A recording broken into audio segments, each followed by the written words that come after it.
Muy buenos días, tardes para todas, todos desde Bogotá, Colombia. Muchas gracias por el esfuerzo e interés para asistir a esta sesión. Ya sea que nos estén viendo en Facebook o que estén conectados por Zoom, es un placer darles la bienvenida al primer Congreso Virtual de LASA. Espero que disfruten de la presentación y conversaciones que tenemos para la migración por derechos y amistades epistémicas. Este panel ha sido organizado por Vivian Martínez Díaz, actual representante estudiantil de LASA en el periodo 2018-2020, quien en el curso de sus funciones se doctoró como antropóloga en la Universidad de los Andes en Colombia. Ella será la moderadora. Como es de su conocimiento, este panel es de acceso abierto y actualmente está siendo transmitida por las redes sociales de LASA. Con esta sesión, esperamos contribuir al debate público sobre las migraciones transnacionales, las experiencias humanas en las fronteras, las vivencias de la precariedad en los tránsitos y los procesos de asentamiento y las luchas de las y los migrantes por sus derechos. En consonancia con la convocatoria académica de LASA 2020 y sentido social de la región que se han visto fragmentados por las lógicas de la razón neoliberal. Aquí se compartirán experiencias en torno a la solidaridad, el cuidado, la empatía, la generosidad, la alianza y la amistad entre quienes deciden migrar y quienes libran duras batallas por la transformación del mundo, como las y los activistas, las y los líderes sociales y académicos públicamente comprometidos. Me complace a continuación presentarles a las y el participante en este panel. Doctorado en Ciencias Sociales de la Universidad Estadual de Campinas, en la línea de especialización de estudios de género.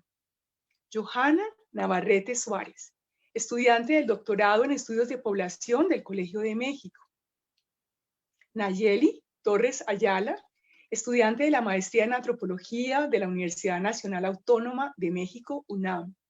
Y Juan Alberto Dávila, artista y estudiante de la Universidad de Sevilla, en España. Y a continuación le voy a dar la palabra a Vivian Martínez Díaz, quien nos va a compartir su perspectiva del panel y a explicar su dinámica.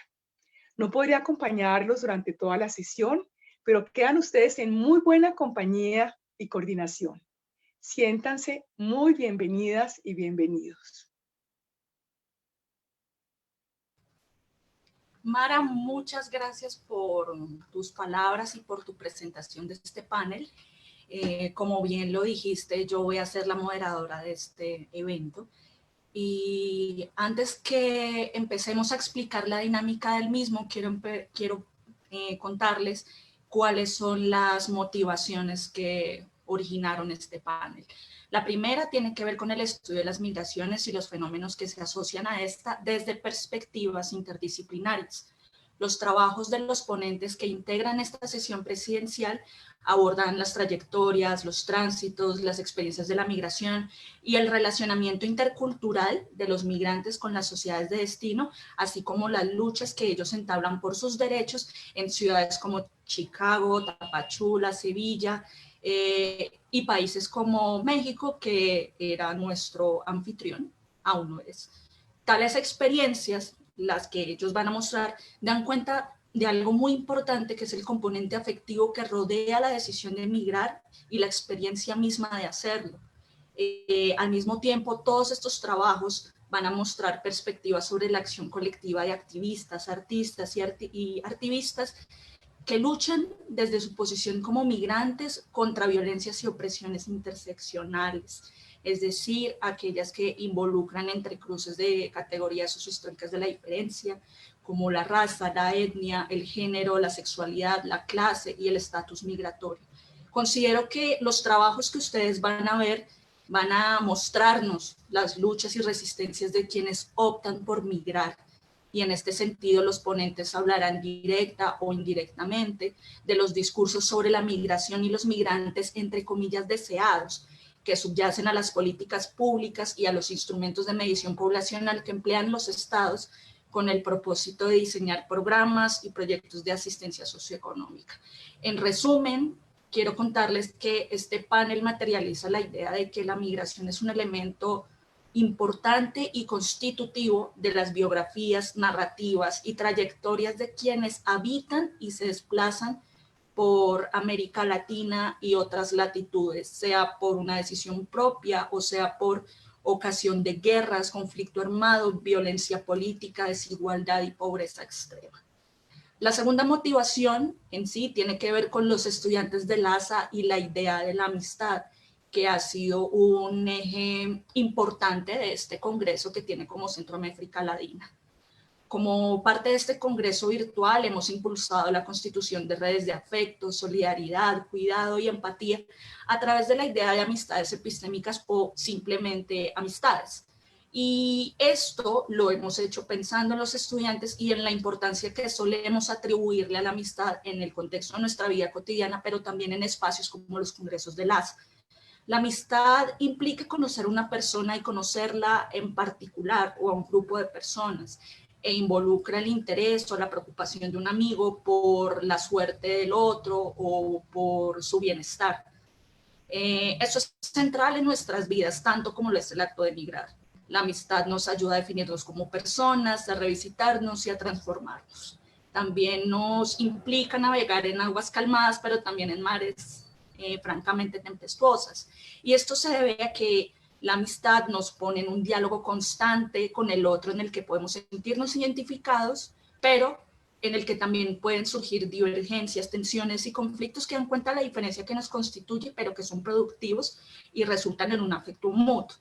En ese sentido, la amistad puede ser una alternativa y un modo de resistencia ante desigualdades y violencias que se viven cotidianamente en América Latina.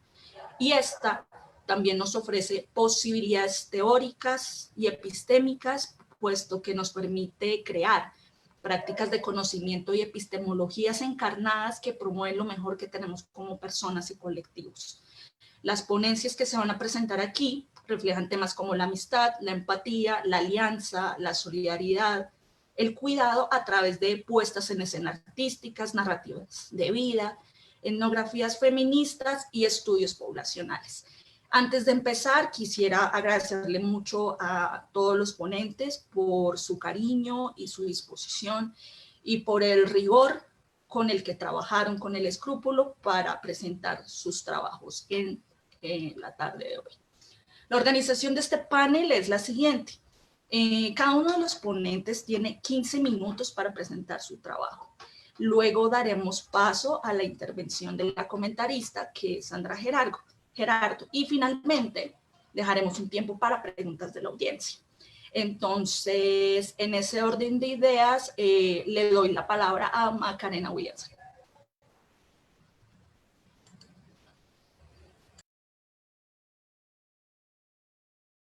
Ahora sí, buenas tardes. Es un gusto saludarlas y saludarlo. Un gusto saludar también a quienes están asistiendo a esta ponencia.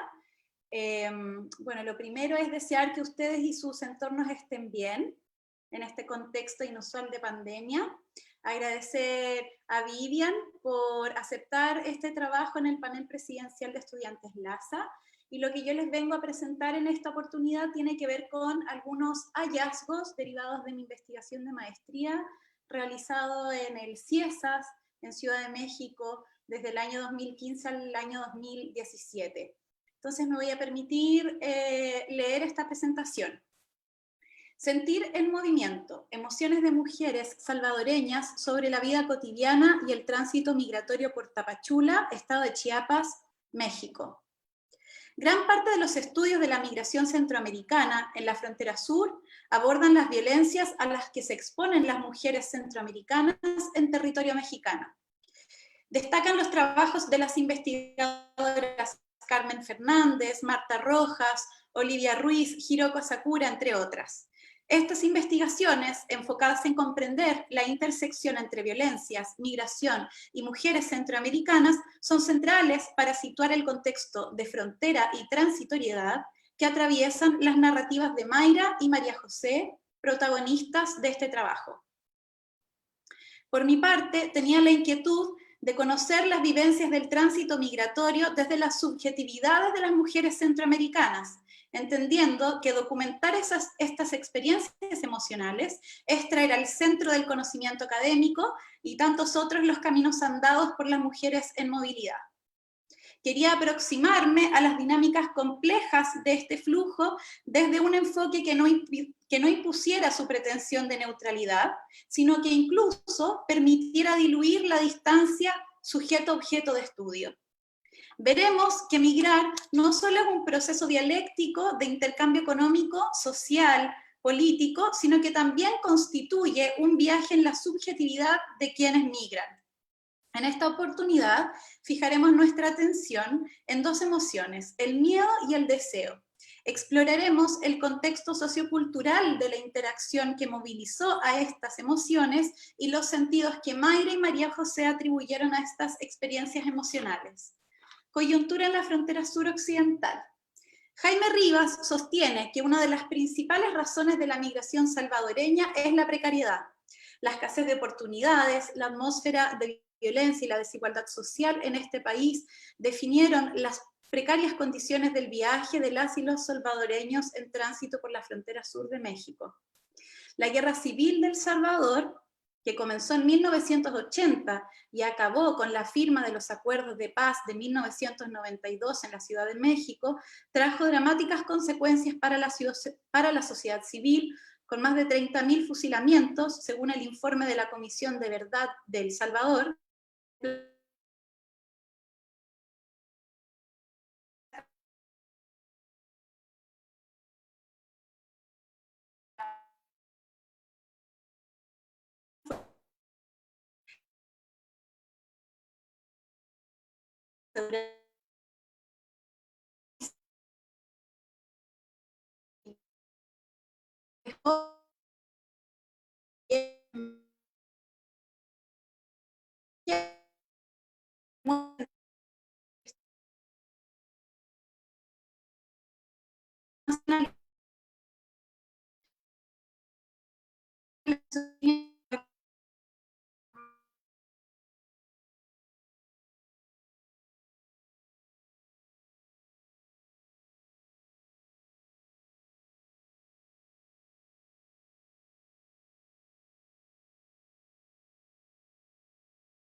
Bueno, parece que tenemos unas dificultades técnicas con Macarena y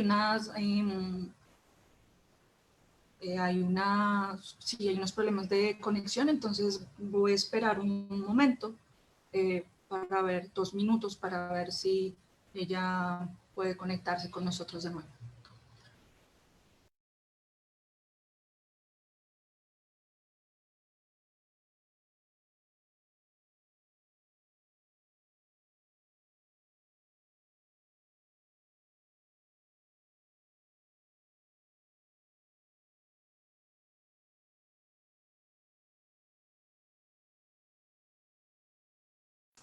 Listo, creo que en lo que Macarena se conecta podemos dar la palabra a otro participante. Entonces, Joana, ¿puedes comenzar, por favor?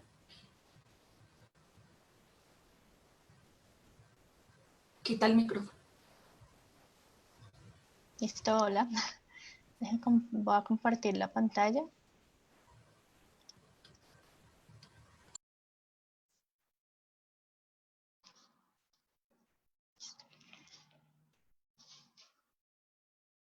Ok.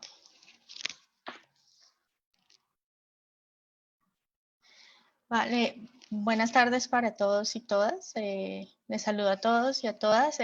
Agradezco la invitación que hizo, bueno, el comité en general y, como lo decíamos antes, la loable labor de hacer este congreso en línea y podernos conectar y compartir nuestros conocimientos y también nuestras experiencias. Y espero también, como lo decía Magdalena, que todos y todas estemos bien y nuestras familias también en estos momentos. Bueno, yo quiero iniciar esta intervención. Digamos, esto hace parte de mi trabajo de tesis doctoral en general, y el trabajo es una investigación que parte de una metodología mixta, y esta parte que les voy a mostrar hoy, o de la que quiero compartir hoy, es, digamos, una de las partes cuantitativas, y entonces vamos a ver un poco este tema de cómo he explorado los datos, que nos han dado los datos sobre esto, y sin embargo también hay una discusión alrededor de lo que Vivian planteaba sobre el tema de las migraciones y, digamos, estas políticas implícitas de la migración deseado o no deseado. Quiero que hablemos un poco, y digamos, este es un tema fundamental en este análisis, y es que hablar de la inmigración en México es un tema bastante complejo, no tanto porque la inmigración sea de un volumen alto, porque la inmigración en México históricamente ha sido de casi el 1 o menos del 1%, digamos, de la población que reside en el país. Es una migración, digamos, realmente pequeña, y en los últimos años es que ha cobrado, digamos, una vital importancia su análisis, digamos, tanto como otras formas de migración, como la transmigración o la migración, ¿no? Y sin embargo, lo que más llama la atención de este fenómeno en México es que, a pesar de que es digamos, el volumen es muy pequeño, las restricciones sobre la migración luego de, digamos, en el siglo XX fueron durísimas, porque las políticas migratorias, hubo toda una producción de política migratoria que establecía un discurso racial y una restricción específica a quienes eran los migrantes que podían entrar en México, ¿no? Porque había toda una necesidad de poblar el territorio, pero poblarlo bajo esta bandera de la identidad étnica mestiza, ¿no? Y en ese sentido, entonces, se racializaron varios de los flujos y movimientos migratorios que entraban a México, ¿no? Y esta cuestión de la raza, este campo de la raza, se volvió, lo que Vivian decía, era más o menos una marca de la deseabilidad de quienes podían o no entrar al territorio para hacernos más o menos civilizados. Y en esa civilización casi que era un sinónimo del mestizaje de civilización, un poco blanqueamiento, ¿no? Por lo mismo, en mucha de la legislación de los primeros años del siglo XX, se hacía explícito que no se podía, más bien se restringía la entrada a personas de raza negra, asiática, árabe, y esa raza también tenía una ambivalencia entre qué era lo que se consideraba como tal, ¿no? Si era el fenotipo, si era una cuestión cultural, si era una cuestión relacionada con la nacionalidad. Y a pesar de que estas normas, digamos, estas disposiciones desaparecieron de la normatividad y no son explícitas ahora, sí hay todo un discurso que, digamos, que se quedó y que juega en contra de estas dinámicas migratorias de inmigración en México, ¿no? Y que, si uno lo quiere ver en la actualidad, casi que es más patente y más materializable, que existen restricciones implícitas en quienes pueden alcanzar la regularización más fácilmente, quienes pueden entrar más fácilmente al territorio, y eso, digamos, y estas cuestiones raciales como están pesando de todos modos para fortalecer una cuestión de identidad mestiza. Y precisamente eso es lo que digamos, lo que me llama la atención, y por eso inicié esta investigación, y es tratar de entender esta confluencia, digamos, de estos dos fenómenos, la particularidad de esta inmigración deseada, implícita, pero también esta discusión frente a lo que implica las identidades étnico-raciales en México, sobre todo con las poblaciones negras, los pueblos negros o las poblaciones afrodescendientes, ¿no? Y tratar de entender qué sucede en esa imbricación, digamos, de esos dos discursos y cómo estas personas logran ingresar al país, pero sobre todo integrarse socialmente en el país, integrarse en términos del acceso a los derechos sociales, culturales, laborales en general, y en sus relaciones afectivas, socioafectivas, ¿no? Cómo logran crear digamos, un universo de, digamos, condiciones de vida dignas, ¿no? Y esa es como el escenario, pues, que motivó esta investigación. En este momento solo quiero mostrarles rápidamente el tema de incorporación laboral de estas poblaciones como uno de los elementos importantes en el tema de la inserción social o de la integración social. Y lo que quiero un poco desarrollar ahora es que tratemos de ver si realmente esta incorporación es distinta para la población inmigrante cuando uno ve estos entrecruzamientos de la identidad, del género, de la identidad étnico-racial y del lugar de nacimiento, y tratar de entender si estas características tienen diferentes manifestaciones en esa integración en el escenario laboral. Antes de empezar, quisiera un poco, digamos, ya en el quid del asunto, poner, digamos, este elemento de la asimilación segmentada como un elemento a tener en cuenta en el análisis, ¿no? Entendiendo que esta cuestión de la asimilación segmentada o esta teoría de discusión de la asimilación segmentada lo que nos va a decir es que los inmigrantes o los migrantes, digamos, no logran una integración, digamos, lineal o general, digamos, no es un paso lineal, sino que se segmenta porque hay discursos racistas, colonialistas, sexistas y xenófobos, puede ser, que se articulan para generar unos procesos de afectación a estas poblaciones de mayor desigualdad o discriminación, ¿no? Y entonces hay resultados de integración, si uno quiere, segmentados, que tienen que ver con las diferencias étnico-raciales de las personas, las diferencias en el lugar de origen, de nacimiento de estas personas, y las mismas diferencias en términos un poco de los atributos que logran tener en el origen social, ¿no? Como otras teorías lo han dicho, el capital humano u otras experiencias que de una u otra manera van a generar ciertas desigualdades y discriminaciones en los lugares de destino. Y esto, digamos, se va a ver, digamos, en todo el marco de la integración, pero en el escenario laboral, pues lo vamos a ver claramente en algunos elementos, como cuando se hacen ocupaciones que son más estereotipadas o segmentadas para las personas, o existen brechas en términos de ingresos como las que ya conocemos para, digamos, las mujeres, o la brecha de género en términos de ingresos. Rápidamente, las personas, digamos, los migrantes de los que vamos a hablar hoy un poco son unos migrantes afro-latinoamericanos de algunas nacionalidades, pero quiero que, digamos, tengamos en cuenta, como lo decía al principio, que la inmigración en México es menos del 1%, casi el 1%. De ese 1%, digamos, de ese millón de personas aproximadamente, el 73% son inmigrantes que vienen de Estados Unidos, la mayoría son hijos de migrantes mexicanos que nacieron en Estados Unidos, y el 27 restantes son inmigrantes del resto del mundo. De esos 266,000 personas aproximadamente, el 5% son afrodescendientes o se reconocen como afrodescendientes, ¿no? Que son más o menos 15,000 personas, 16,000. De esas personas, el 98% provienen de la región de América Latina. Es una migración, digamos, afro-latinoamericana. La mayoría viene de Centroamérica, del Caribe y de países andinos. Y digamos, de ese grupo, más del 50% son migrantes que provienen de países como Brasil, Colombia, Cuba y Venezuela. Y que la mayoría digamos, de este grupo reside sobre todo digamos, en una zona más central como la Ciudad de México, el Estado de México y algunos estados aledaños.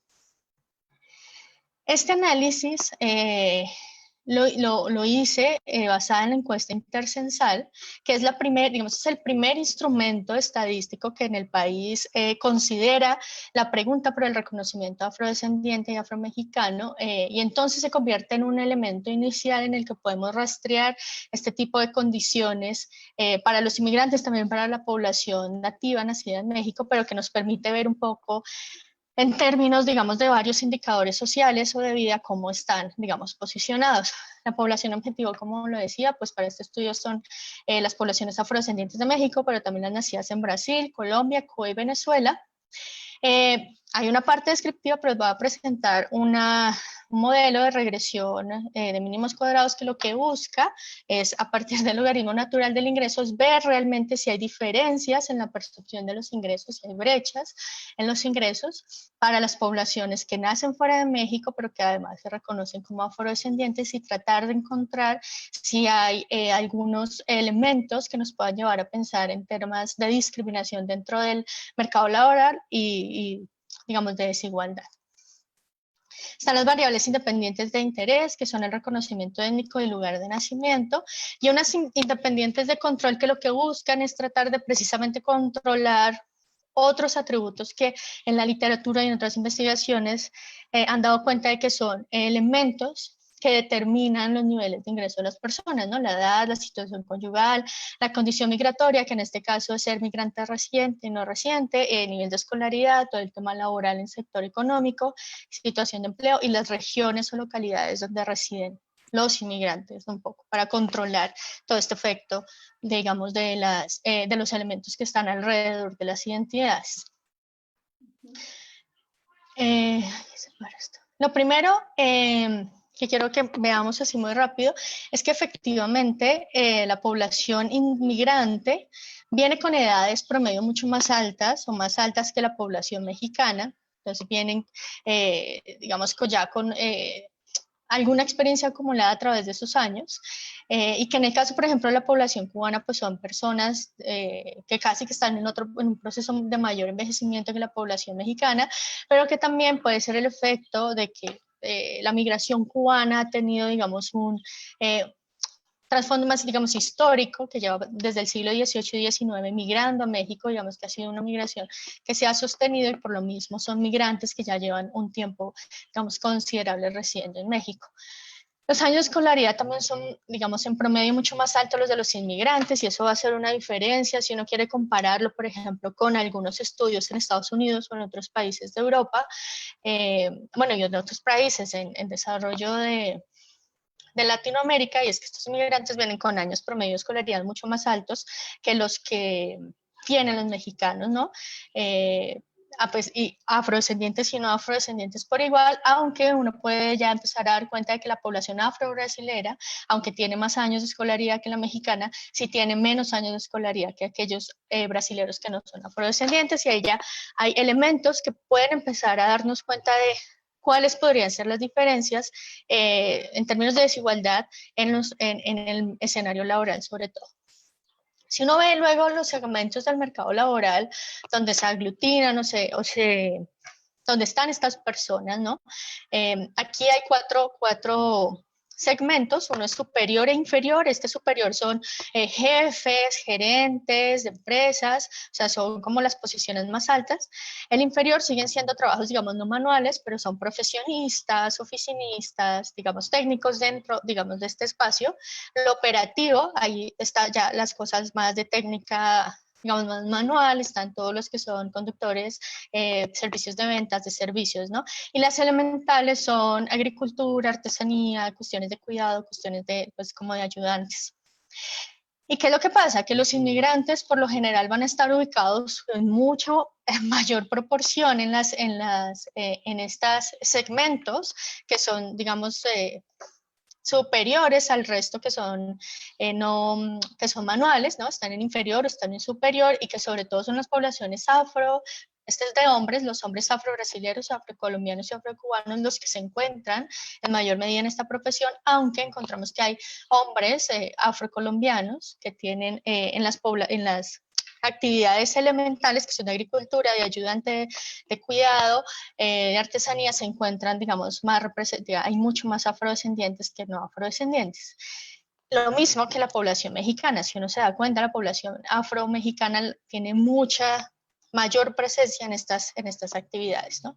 Para las mujeres, en cambio, sí hay diferencias importantes, y es que aunque las mujeres afrocubanas y afrocolombianas están en muy buena proporción en estas actividades de profesionistas, también hay una proporción altísima en actividades operativas que sobre todo están relacionadas con las ventas o servicios, y en las elementales que son, como ya lo decía, de cuidado, de ayudante o trabajo en hoteles, en fin.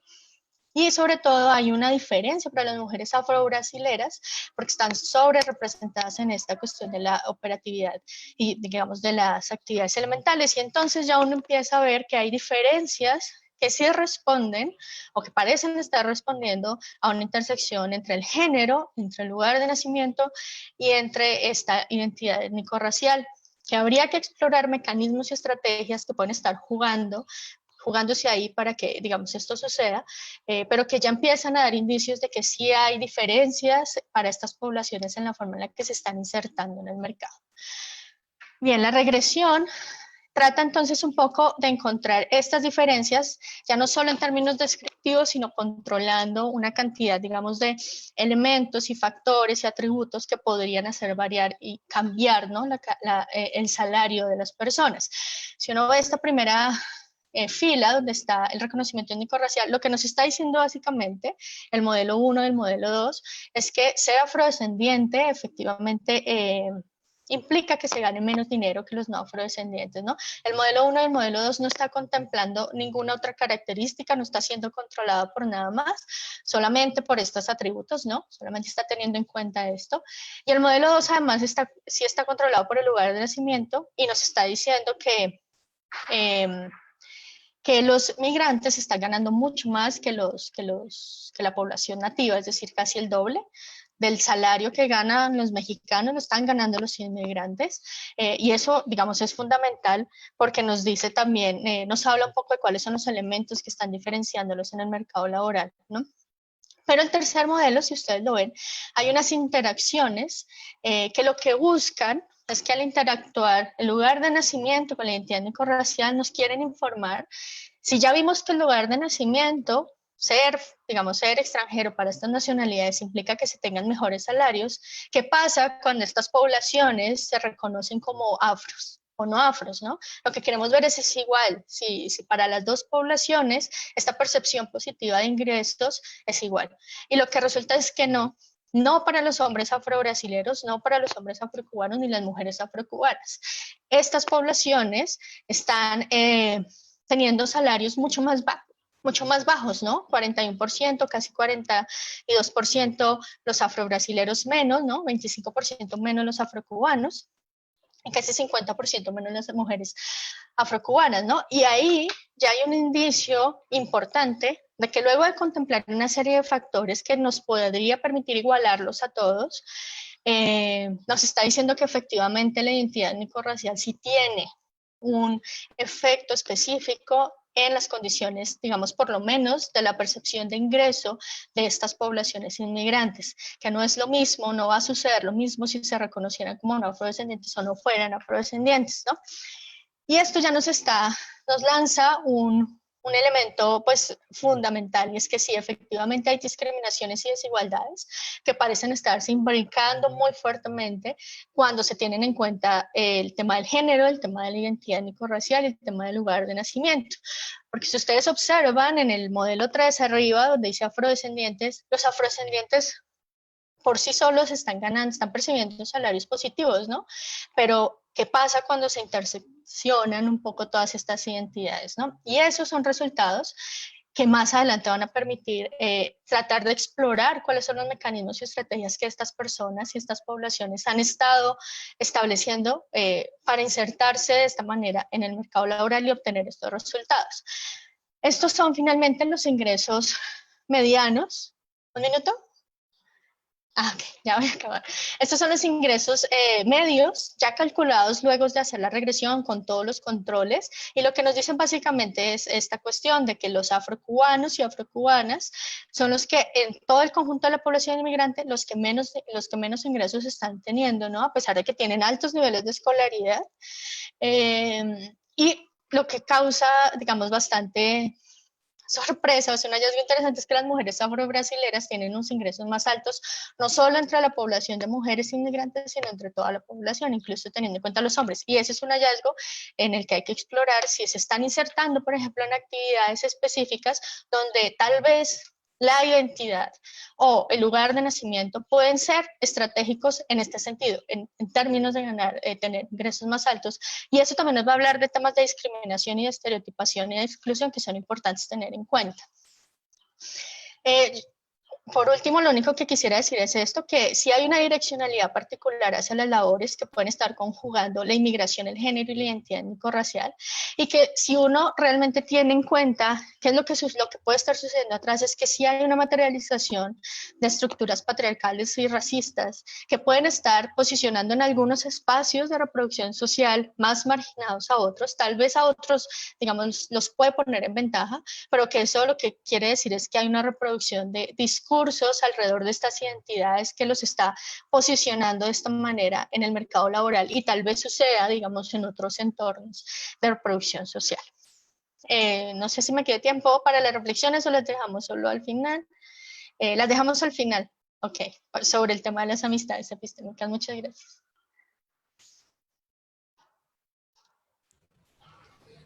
Bueno, muchísimas gracias, Joana, por habernos compartido tu trabajo. Ahora me gustaría cederle la palabra a Nayeli, por favor. Macarena con ella se está conectando, pero vamos a continuar con Nayeli, por favor. Hola, ¿sí me escuchan? Vale. Muchas gracias, Vivian, y muchas gracias también para Mara Viveros por la invitación y por convocarnos en este panel que parece que vamos a disfrutar demasiado, ¿no? Quisiera compartirles mi pantalla para que puedan irme siguiendo. Denme un segundo.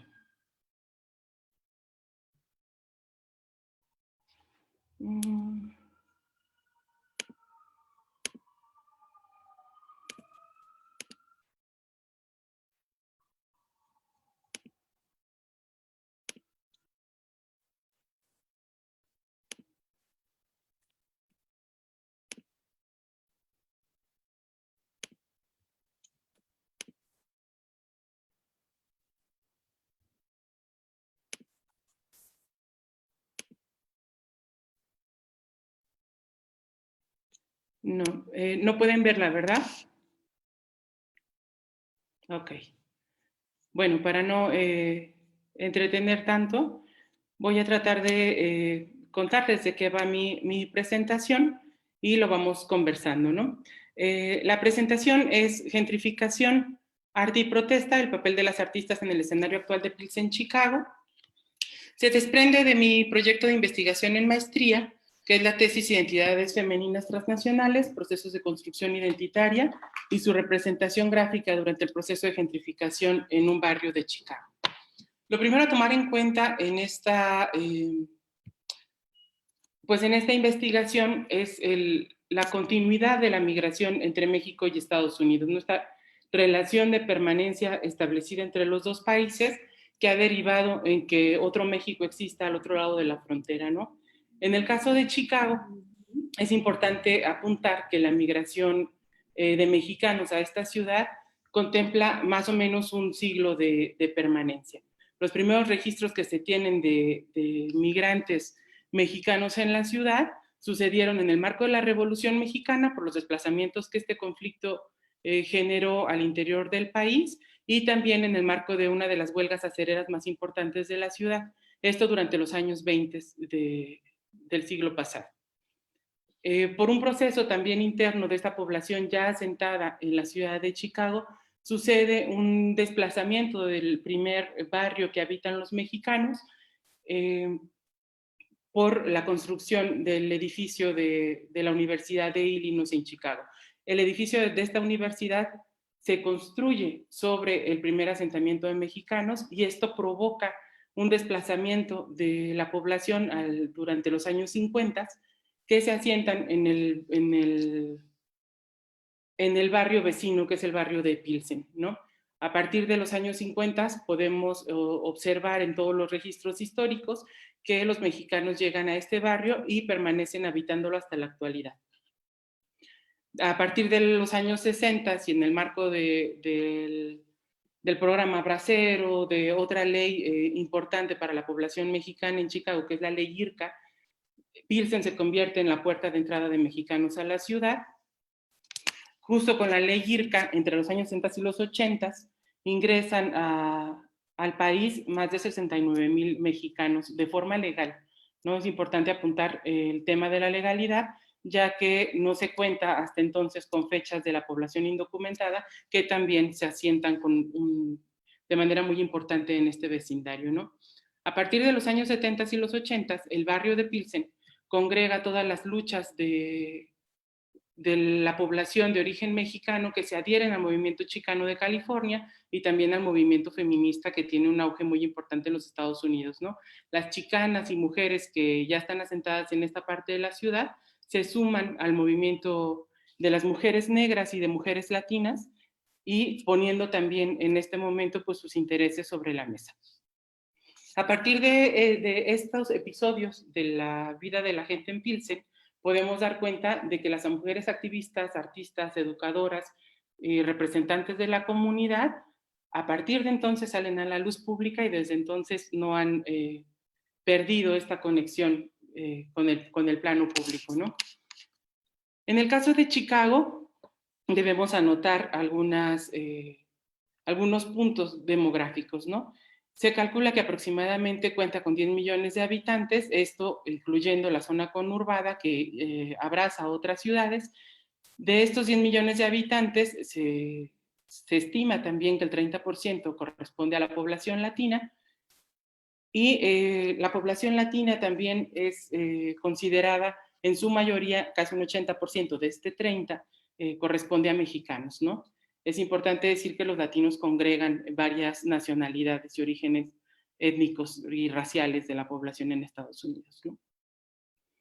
Ahora se estima que hay 803,000 mexicanos en Chicago, y particularmente en Pilsen, 27,693 censados a través de la Universidad de Illinois y del Servicio Metropolitano de Familias de la ciudad. Por estas razones que les comento, Pilsen se convirtió en un vecindario de mucha relevancia para la comunidad mexicana en Chicago. Es una frontera cultural, es un espacio que favorece la resistencia a la asimilación de estas poblaciones, ¿no? Que llegan ajenas a un país y a una ciudad que no reconocen como la propia. Es un espacio donde se reproduce la vida mexicana en Chicago. Es considerado un barrio étnico y esto responde a los procesos locales de segregación residencial que son muy particulares también en esta ciudad, ya que es una de las ciudades más segregadas de la Unión Americana, y es el espacio central de organizaciones e instituciones vinculadas al origen mexicano. También el barrio de Pilsen es un escenario para las expresiones culturales y artísticas. Lamento mucho no poder compartirles la pantalla, ya que preparé algunas imágenes que me gustaría que ustedes observaran, pero bueno, ya las compartiré por correo electrónico con los miembros del panel. Y bueno, en este barrio hay una importante tradición muralista que ha puesto de manifiesto la politización del arte para los mexicanos, y cómo también esta politización que sucede o que nace en el país a través del muralismo, del taller de gráfica popular y de estos movimientos artísticos nacionales, cómo estos impregnan la vida mexicana en Estados Unidos. Eso es muy importante de anotar. Actualmente, el barrio de Pilsen está inmerso en un escenario de gentrificación, ¿no? Entendemos por la gentrificación la reocupación de un espacio urbano por parte de una clase socioeconómica en detrimento de otra. Esta última es expulsada y excluida mediante la variación forzada por los mecanismos de mercado del precio del solar urbano. Esta es una cita de Che Cartazo del 2011.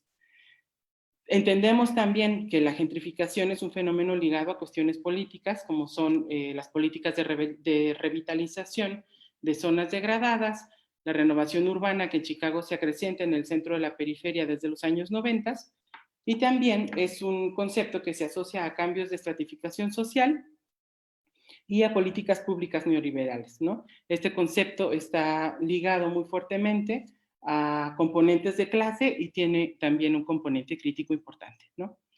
En Pilsen, el aumento de los costos de vivienda, el abandono y desalojo lento y constante de la población es una situación que los vecinos están viviendo constantemente. Durante la última década se ha registrado que 10,000 habitantes considerados hispanos o latinos han abandonado este vecindario. La gentrificación ha derivado en el apropiamiento del barrio a través de la industria inmobiliaria que ha modificado los espacios de vivienda, los cambios de giros comerciales y nuevas prácticas de desarrollo en el barrio, ¿no? También suceden cambios demográficos muy interesantes. Se ha blanqueado el barrio, ¿no? Este concepto de blanqueamiento pues, es usado mucho en los estudios migratorios, como lo podemos ver en este mismo panel, ya que refiere a que la población blanca anglosajona está dominando ahora el territorio en el que esta población de mexicanos se había asentado de forma histórica. Insisto, lamento no poder compartirles estas imágenes que tengo listas en la presentación, ya que dan cuenta de cómo visualmente es muy agresivo el proceso de gentrificación en este barrio, ya que hay un despoblamiento muy acelerado, ¿no? Por un lado, podemos ver a través de la gentrificación la decadencia del vecindario y cómo esta decadencia es usada por las grandes compañías para revitalizarlo y para modificar la imagen y la estructura del vecindario, ¿no? Por otro lado, los espacios que quedan dentro del barrio, que son considerados mexicanos, también en esta última década se han vuelto espacios de turismo. Y eso es una práctica que empieza a doler en la población mexicana que habita el vecindario, ¿no? Las panaderías, las tortillerías, los restaurantes de comida mexicana son usados como espacios turísticos en los que también población blanca y europea pues viene a visitar el vecindario y compra tickets para realizar estos tours en los que los llevan a comprar un tamal, un pan, cualquier cosa que refiera a México, ¿no?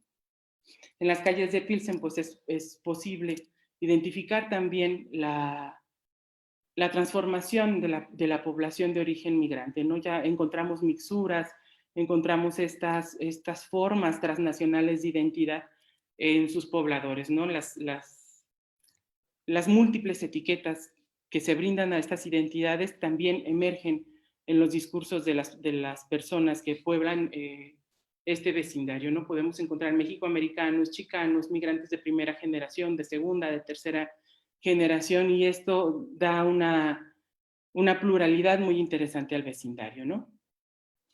Me interesa que pongamos especial atención en el hito de la gentrificación que ha sucedido en Pilsen. Es el caso de la pérdida de un centro comunitario de mucha importancia para esta población. Se trata de Casa Aztlán, que es un centro comunitario fundado en los años 70, justo en el auge del movimiento chicano en Estados Unidos.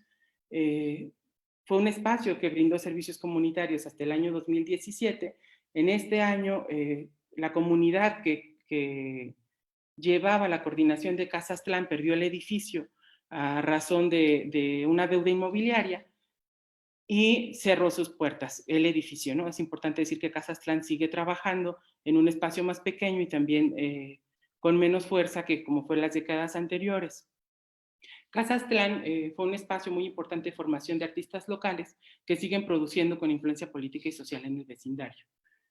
Tuvo algunos proyectos de impacto comunitario que fueron muy importantes y que también de alguna manera se vinculan al proceso de gentrificación.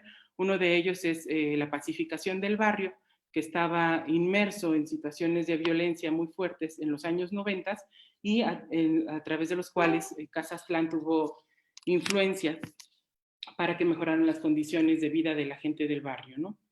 Desde abril de 2019, este espacio, Casa Aztlán, abre sus puertas como un espacio de vivienda de lujo, obviamente para la población que está llegando a habitar el barrio, ¿no? Se trata de personas jóvenes, generalmente blancas o estadounidenses, que pues están llenando este espacio que había sido tan importante para la población de origen mexicano en Chicago. A raíz de la pérdida de Casa Aztlán, suceden algunas expresiones de resistencia que han sido lideradas por mujeres y que me interesa de manera particular explorar, ¿no?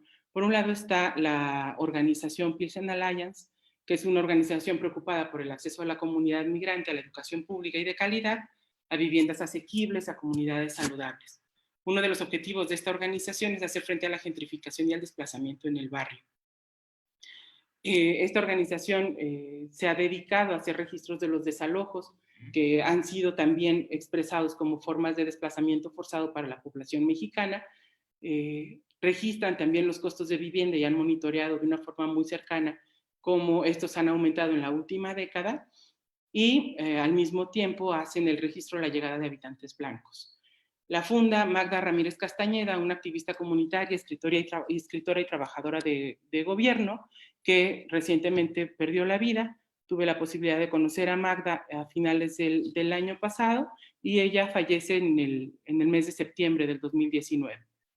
Y por otro lado, otra de las expresiones de resistencia que me interesa conversar y en la que voy a profundizar un poco más es una exposición llevada al Museo de Arte Mexicano, que ha sido convocada por Teresa Magaña, una artista local muy importante en el barrio de Pilsen.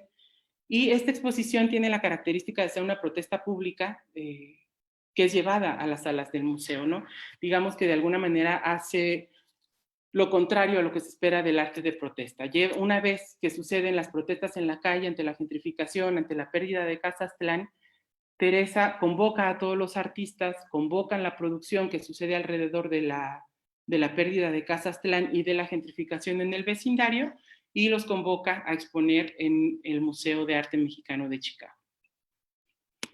Esta exposición tiene en las salas, también tuve posibilidad de hacer los registros etnográficos de la exposición y de tener algunas conversaciones profundas con Teresa. Nos habla de la sensación y de las emociones que transita la comunidad de origen mexicano a través de la gentrificación, ¿no? Por un lado habla del color gris, como la exposición se llama Peeling off the Gray, ¿no? O descamando el gris, y nos habla de la importancia y de la relevancia de este color durante los procesos de gentrificación en el vecindario, ¿no? Por un lado dice que para los nuevos habitantes da la sensación de frescura, de renovación, y de alguna manera da una bienvenida renovada para estos nuevos habitantes, y para los residentes significa otra cosa o transmite otra cosa la presencia de este color, ¿no? En el que dice que se siente un velo gris pesado cubriendo a la comunidad latina. Trabajan mucho dentro de la exposición alrededor de los diferentes tonos de gris y los tonos que manejan las industrias inmobiliarias en todo el vecindario, ¿no? Hacen una categorización de los colores, cuantifican los edificios y muestran también el arte que ellos han hecho como protesta al movimiento de gentrificación. Esta muestra desafió la tradición artística migrante y de protesta a dos niveles, ¿no? Por un lado, fue un ejercicio de protesta política que no sucedió en las calles de la ciudad y que tendría un efecto temporal más largo que el conseguido en las protestas públicas. Fue diseñada para suceder dentro de una institución que es el recinto artístico más importante para el arte mexicano y chicano del Medio Oeste en los Estados Unidos. Esto no está carente de sus problemáticas específicas. Hubo negociaciones muy fuertes para poder abrir la muestra, ya que fue censurada por el propio museo, y esto tiene también un impacto importante en los artistas, ¿no? Que consideran además que ese es un espacio creado y ganado por la población migrante que ahora está siendo de alguna manera censurada también, ¿no? Es importante preguntarnos a quiénes se les quiso mostrar lo sucedido en las entrañas del barrio y quiénes son los receptores de este proceso de comunicación ejecutado a través de esta muestra artística, ¿no? En los registros etnográficos podemos dar cuenta de que la mayoría de la población que estaba visitando esa exposición pues fue gente blanca, ¿no? Y sí había ciertos rasgos de emotividad mientras observaban las salas que albergaba la exposición. Y bueno, a grosso modo lo que estamos viendo con esta situación de los artistas en Chicago y particularmente los artistas en el barrio de Pilsen, es que ellos están tomando este rol de filtrar realidades colectivas, que además es una función del arte, ¿no? Y sobre todo del arte con fines políticos. Perdón. Podemos ver que los lazos artísticos y comunitarios siguen activos y continúan siendo dispositivos para canalizar las problemáticas que aquejan a este barrio. El barrio representa la comunidad de origen mexicano para muchos de ellos, ya que estamos observando el activismo de la población de segunda y tercera generación, sobre todo. Habla también de cómo esta comunidad de origen mexicano ha vivido largos procesos de desigualdad por su condición racial, de clase y migratoria dentro de la ciudad, y hacen la búsqueda de empatía, de justicia social y de conciencia, sobre todo de conciencia política, haciendo estas acciones artísticas organizadas. En este ejercicio de los artistas destaca mucho la fuerza e influencia que ejercen las artistas y activistas mujeres en los procesos de defensa y articulación de los intereses que tienen los artistas, los activistas y la comunidad en general, ¿no? Es importante notar que una de las consignas con mayor fuerza que tiene este movimiento es que el barrio no se vende, que el barrio se tiene que defender porque abraza a esta comunidad, ¿no? El barrio representa la liminalidad de las identidades de origen migrante, sigue siendo un espacio que evoca y condensa expresiones culturales de México en Chicago, y al mismo tiempo es un espacio de apertura y de entrada a la ciudad para todos aquellos que somos mexicanos, ¿no? En este valor cultural y en los nuevos procesos de desigualdad que desencadena la gentrificación, es que se sostiene la defensa del barrio. Y se sigue manifestando en pequeñas acciones cotidianas y en grandes protestas que frenan el acelerado proceso de desplazamiento de la población obrera de origen mexicano. Esta población está siendo orillada a vivir en espacios precarizados y carentes de servicios para la integración comunitaria en la ciudad, ya que Pilsen concentra muchas de las organizaciones, escuelas bilingües y centros comunitarios que permiten una inclusión más amena, más amable a la ciudad, ¿no? Es también el barrio, la representación de la comunidad a dos niveles. Por un lado es el territorio que condensa y por el otro representa al pueblo que lo habita, ¿no? Entonces, el barrio es un poco más... Ya, sí, perdón. Ya se te acabó el tiempo hace 2 minutos. Ay, perdón, es que no las estaba viendo. Ok, vale. Gracias. Bueno, voy a las conclusiones rapidísimo. Sí. ¿Sí? Bueno, lo presentado hasta ahora constituye el contexto en el cual se desarrollan las trayectorias de vida de acciones organizadas de unas mujeres comprometidas con la defensa. Esta defensa expresa una mayor resistencia al cambio de la población de segunda y tercera generación. Y finalmente, lo más importante es que estas mujeres y hombres que hacen el arte en Pilsen son los que a través de su reclamación por el derecho a la ciudad y la permanencia en los espacios que han sido habitados, desafían los preceptos de nacionalidad, de ciudadanía y cuestionan fuertemente los sistemas de desigualdad a los que son sometidos en su propio país. Es importante hacer mención que esto ha sido analizado a través de la interseccionalidad y de aportes de chicanas y feministas tercermundistas estadounidenses, ¿no? Ellas ponen sobre la mesa el tema de la conciencia diferencial y dejaré aquí perdón por el atraso, aquí paro. Muchas gracias. Muchísimas gracias por compartir tu trabajo, muy interesante. Ahora, bueno, volvimos a perder a Macarena, entonces yo creo que es hora de darle la palabra a Juan Dávila para ver si por favor continúa con su trabajo.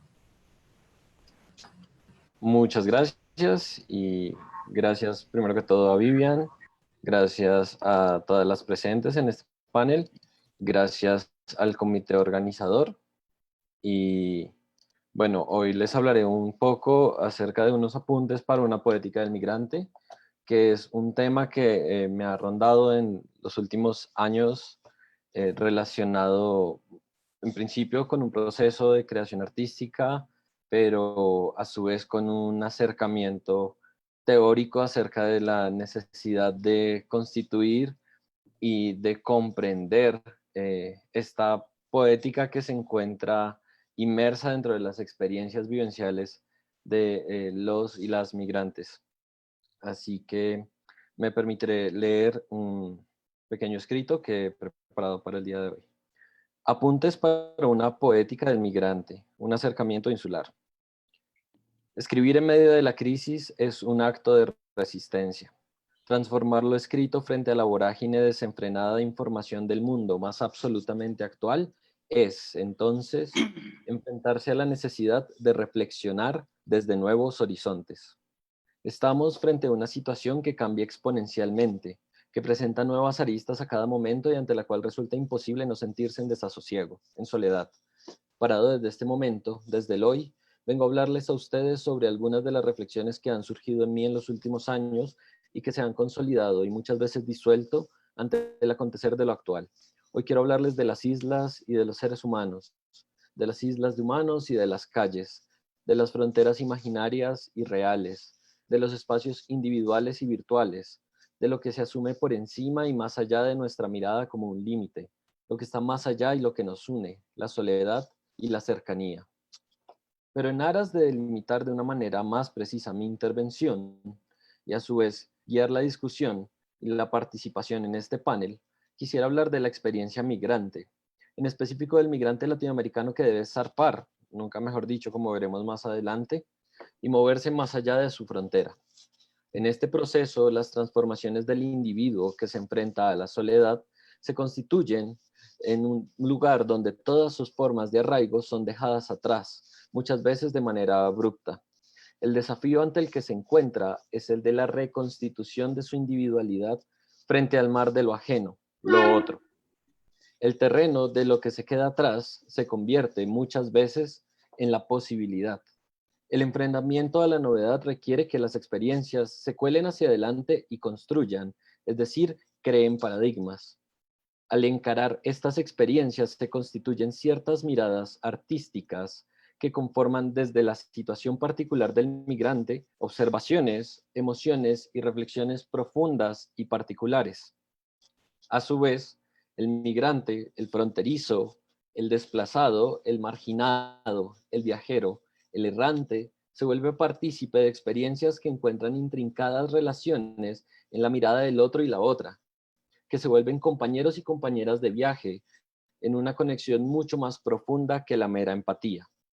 Es un encuentro emocional y vivencial en el reconocimiento profundo del otro y la otra como viajeros que trascienden fronteras en varios sentidos. Primero, la frontera política establecida por poderes hegemónicos que muchas veces intervienen como parte ponderante en la constitución de la situación vivida. Una frontera entre lo conocido y propio, en el sentido de conexión emocional, por un lado, y lo que se espera, la nostalgia y la expectativa. Segundo, la frontera perceptiva, que se traduce en una delimitación física de dos espacios, uno propio y otro ajeno. Por último, es la frontera del individuo, la soledad de su particular aproximación a una vivencia que se siente como infinitamente distinta. El arte y la frontera. Esta última frontera no es, entonces, entre dos espacios o dos conceptos definidos y delimitados. Estamos ahora hablando del migrante que no puede encontrarse o no se encuentra en el espacio donde está. Para explicarlo de mejor manera, puede ser adecuado volver a la palabra desarraigo. Hablamos en este momento de trasplantar, de dejar las raíces expuestas y ponerlas en tierra ajena. Pero este proceso no cuenta con la copiosa tranquilidad del jardinero que en su experticia escoge una tierra abonada y fértil, mientras cuidadosamente hace espacio a la planta para su vuelta a la estabilidad de poder, para poder afirmar las raíces. No, la planta se encuentra a su suerte, sin poder hacer mucho más que buscar cómo instalarse en tierras distintas, ajenas, diferentes a las que estaba acostumbrado. Es una frontera entre la tierra y la raíz, entre la planta y la novedad. Una frontera establecida por los materiales distintos de los que está compuesta la nueva experiencia. Somos extranjeros y extraños. Pero este proceso, tan absolutamente propio y aislado al parecer, es también un proceso de muchos. Ser migrante no es una excepción. Los movimientos desde la marginalidad hacia poderes económicos y políticos hegemónicos se dan por cientos de miles. Los desarrollos son tan infinitamente particulares y complejos como las personas afectadas por ellos. Personas que se encuentran en terrenos comunes que permiten una comunicación. Aquí es donde surge el plano de la otredad, que ya no es lejana, sino compartida. Ser ajeno a sí mismo, estando ajeno en un territorio nuevo, se convierte en unión. Estar al margen nos hace partícipes de una unidad, separada y delimitada con fuerza colectiva de relatos profundamente trascendentales. Las experiencias se acercan y se convierten en comunitarias en varios sentidos. Por un lado, el reconocimiento de vivencias paralelas y similares respecto a las estructuras de poder dominantes que permite construir grupos de reconocimiento de los otros y otras. Una expresión que va más allá de la simple empatía, es decir, de la capacidad de comprender intelectual y emocionalmente al otro y la otra. En este caso, es compartir una experiencia fundamental, intraducible de una manera tradicional. Aquí es donde encuentro el arte como un medio protagónico para visibilizar. Por ejemplo, el migrante que se encuentra ante el arte puede, en este acercamiento, encontrar un asilo adecuado a la soledad reinante de lo ajeno. También puede surgir, a través de imágenes y recursos que trascienden la mera literalidad, comprensiones más profundas de los procesos que viven los y las migrantes. El arte también puede dar a conocer situaciones que de otra forma se mantendrían con poco reconocimiento. El arte puede denunciar, acoger, cuestionar y resignificar. El arte puede ser una forma de resistencia y de reapropiación significativa dentro de las vidas de los y las migrantes latinos. Hablo de latinos o latinoamericanos, ya que en la migración encontramos líneas fronterizas difusas entre los países, justamente como se estaba hablando anteriormente. Estamos hablando entonces de un cierto tipo de expresiones que se juntan de una transnacionalidad construida en herencias históricas comunes, expresiones culturales paralelas, luchas y resistencias que nos unen en maneras mucho más profundas que una mera condición empática. Compartimos vivencias y por ende somos hermanos y hermanas. En ese sentido, reconocer una poética del migrante latinoamericano es parte esencial de un proceso de reafirmación de cuestiones existenciales que atraviesan al migrante y del camino mismo de encuentro en situaciones en paralelo. Estudiar los elementos que construyen las narrativas del viajero aporta a la articulación de voces comunes entre identidades.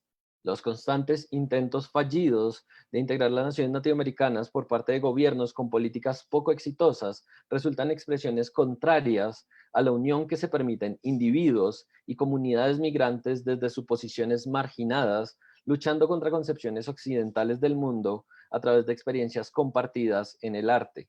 Sea este trabajo un pequeño aporte a la construcción de tales puentes.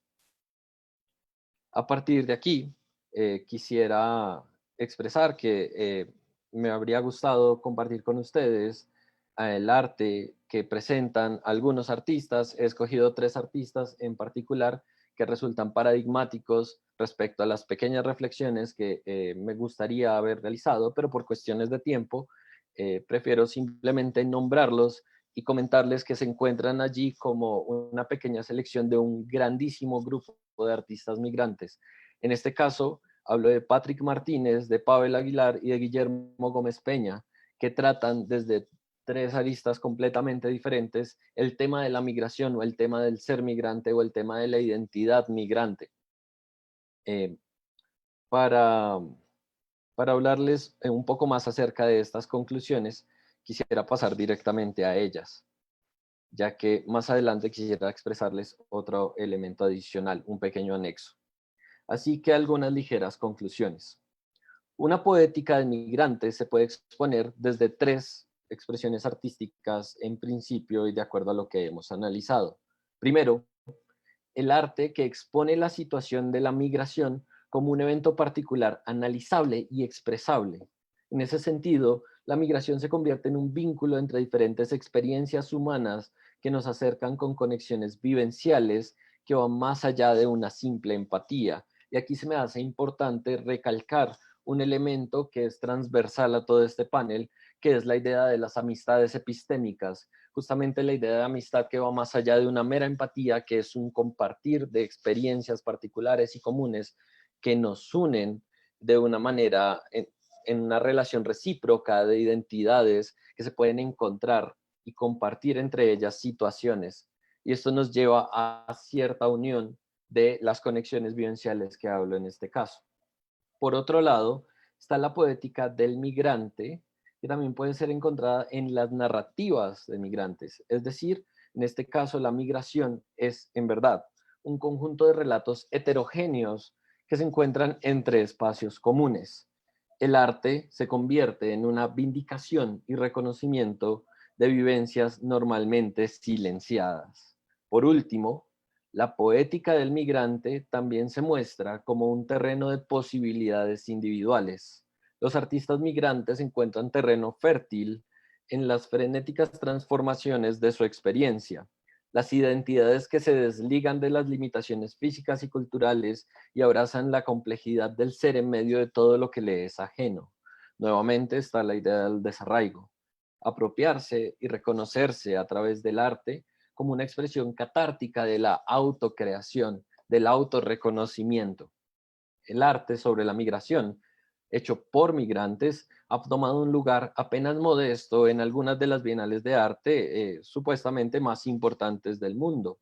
Esta transformación paulatina del mundo del arte, encontrando sus propias resistencias, obligadas en un mundo en el que, a pesar de la supuesta novedad, sus estructuras de poder parecen inamovibles desde hace décadas, supone una mirada hacia la descentralización del arte. La Bienal de Venecia, la Documenta de Kassel y cientos de exposiciones más alrededor del mundo están recibiendo obras que cuestionan esta misma estructuración a partir del autorreconocimiento de artistas latinos y en general migrantes y marginados. Esta expresión del arte que se encuentra con una historia vastísima, pero que en este momento está tomando cierto reconocimiento, surge a través de ciertas tensiones propias del hecho de participar dentro de las bienales de arte que constituyen este poder particular del arte hegemónico o el arte que podríamos considerar centralizado, en específico el arte europeo, y cómo estos dos elementos chocan y a la vez construyen nuevas identidades y resistencias. El reconocimiento de las minorías en el mundo del arte, dominado por un mercado que promociona los valores hegemónicos, resulta un paso inicial e insatisfactorio para una transformación. En el fondo, los valores de un análisis concienzudo y profundo sobre el arte, desarrollado por migrantes latinoamericanos, tiene todavía un larguísimo camino por recorrer. La mirada hacia la periferia requiere entonces una transformación del estudio del arte contemporáneo hacia la periferia y desde la periferia, desde la academia hacia la sociedad. Está en nosotros la posibilidad de visibilizar las luchas legitimadas de quienes cruzan fronteras. El camino está trazado. Y a partir de aquí quisiera agregar un pequeñísimo anexo que hace parte tanto de la discusión como del propósito de mi participación en el panel, y es que yo soy artista plástico y parte de mi obra se centra también en desarrollar ciertas cuestiones acerca de la migración y del migrante, de las experiencias individuales del migrante y cómo se pueden relacionar entre ellas.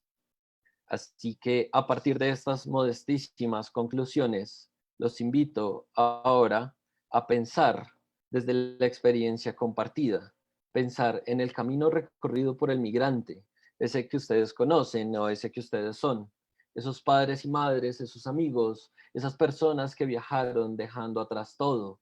Los invito a pensar en el desarraigo y en la soledad compartida. Mi obra artística ha transcurrido a su vez por el proceso del migrante. Mi condición de sudaca me llevó a involucrarme con el territorio como un reflejo de la situación. Estaba en unas calles tan ajenas que me llevaron a la necesidad de estudiarlas a detalle, diseccionarlas y categorizarlas por diferentes modos. Uno de ellos que quiero compartir esta tarde es la reorganización insular. Dejé de ver las calles como calles y empecé a verlas como islas, como pequeñas islas que se conectan por un mar de caminantes que van y vienen. Usé las humedades de las paredes como excusa para convertir un mapa de una antigua ciudad en un mapa insular de pequeños islotes que se encuentran en un vastísimo mar. El mar, uniforme, parejo y despiadado, me imposibilitaba aferrarme a una superficie, a constituir mi territorio. Y aquí quiero cambiar un poco la imagen que tenía en un principio del desarraigo y de la planta para hablar de una nueva imagen, que es la imagen de la isla como un territorio que se encuentra separado completamente, ajeno. Ahora, de vuelta a la ciudad, en un proceso de retroceder o buscar mis raíces, he visto en la lejanía de las islas como imágenes de una metáfora distinta. Las islas somos nosotros, los que se dedican a flotar en ese mar de lo desconocido y que se apoyan en la frágil tensión del agua. Somos esas masas incomunicadas, salvo por las pequeñas partículas de arena que van y vienen, los peces que migran, las aves que se posan entre rocas. Somos islas y somos territorios que buscan desesperadamente comunicarse, hacerse hermanos y hermanas. Los invito, como conclusión real de toda esta reflexión, a que se piensen y se dibujen como islas y territorios, y como las islas y territorios imaginados y semiautomáticos que han surgido en las imágenes que han visto en esta ponencia.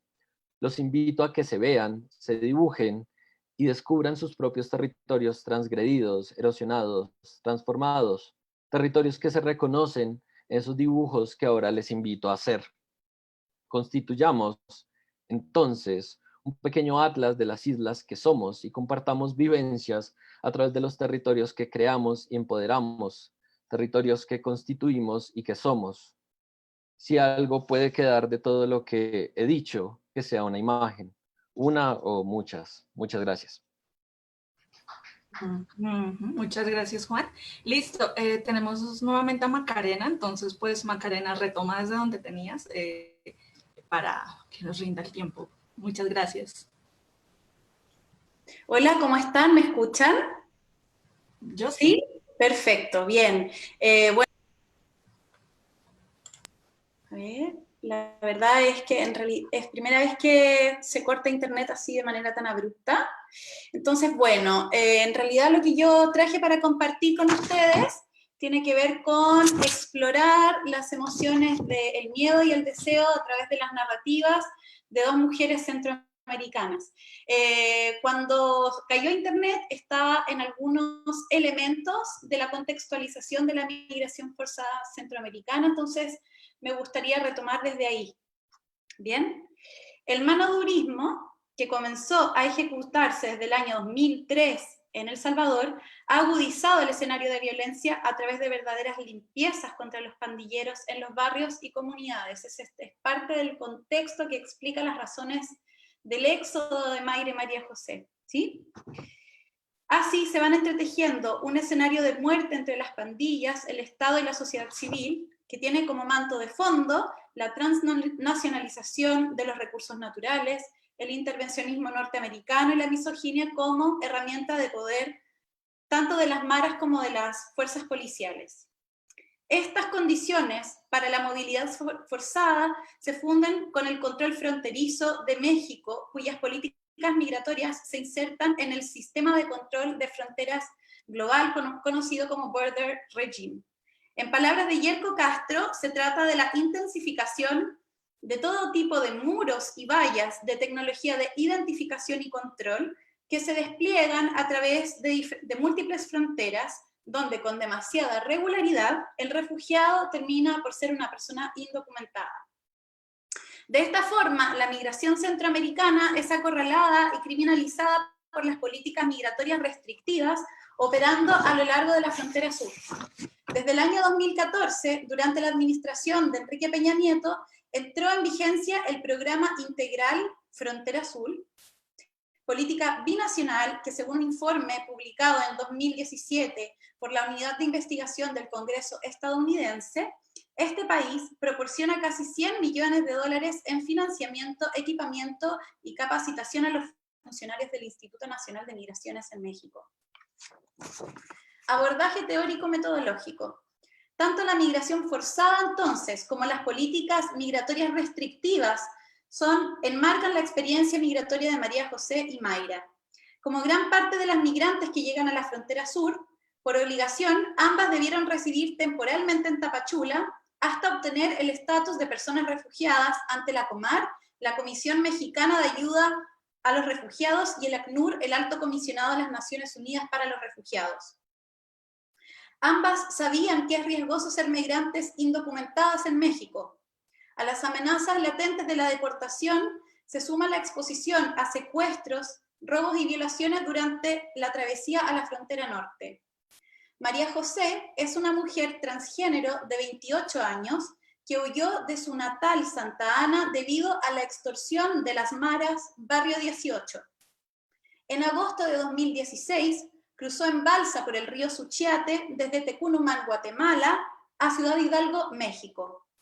María José sufrió uno de los primeros embates de la criminalización cuando estuvo detenida por 44 días por no tener documentos de legal estancia en el centro de detención más grande para América Latina, la Estación Migratoria Siglo XXI. En enero de 2017, María José logró cruzar a Estados Unidos por el Paso de Tijuana. No obstante, dado que no tenía documentos de legal estancia en este país, estuvo detenida durante 6 meses en un centro de detención ubicado en la frontera para migrantes en la ciudad de San Diego, como ocurre con centenares de otros migrantes criminalizados. Por su parte, Mayra, de 33 años, con 4 hijos, y su compañero huyeron de San Rafael Cedros, de El Salvador, la misma noche de la amenaza de muerte por la Mara Salvatrucha. Mayra y su familia también cruzaron por Tecunumán en septiembre de 2016. Meses después volvió a ser amenazada por pandilleros de la misma clica en Tapachula, México, por lo que debió huir nuevamente. Es recurrente entonces que quienes migran forzosamente viven varios asentamientos buscando protección y seguridad. La migración centroamericana adquiere un carácter difuso en la región del Soconusco, entre quienes llegan solicitando refugio por ser víctimas de la violencia de los grupos criminales, quienes buscan desvincularse de las pandillas o quienes participan de estos grupos criminales desde México. Esto demuestra que la violencia de la migración forzada no transnacional de los grupos criminales. Con Mayra y María José establecimos un vínculo estrecho. Nos reuníamos en sus hogares provisorios o en un espacio que me facilitó los días miércoles el Centro de Derechos Humanos Fray Matías. Las acompañé a buena parte de sus trámites y quehaceres de la vida cotidiana.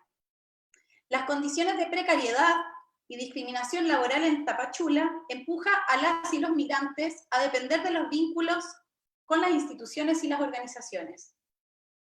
A su llegada se sostienen con la ayuda humanitaria de ACNUR, pero después de un mes deben generar diversas estrategias para resolver sus necesidades básicas de existencia. En esta propuesta ubico en el centro a las emociones como categoría de análisis para conocer la experiencia de transitoriedad de las mujeres migrantes. Acceder a estas experiencias emocionales nos aproxima a cómo se construyen subjetividades en contextos de movilidad.